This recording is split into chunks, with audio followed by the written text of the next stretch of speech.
अब ये एक वेक्टर है, let's say A 2 I cap plus J cap plus 3 cap के कैप, और बी है let's say 4 I cap A J cap plus 6 के कैप।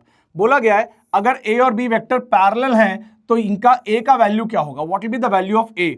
तो मैं ये कह रहा हूं कभी भी अगर दो वेक्टर पैरेलल हैं, लेट्स से अगर ए वेक्टर है let's say ax I cap plus ay J cap plus az के कैप, और अगर कोई दूसरा वेक्टर है let's say b, that is let's say bx I cap by J cap plus bz के cap.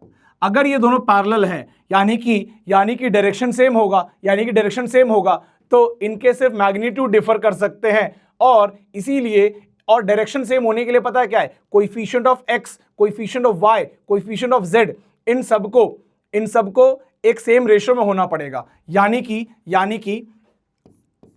आई cap के direction में जो वैल्यू है और इधर आई कैप के जो डायरेक्शन में वैल्यू है, तो मुझे ऐसा लिखना चाहिए ax by bx must be equal to ay by by must be equal to az by bz।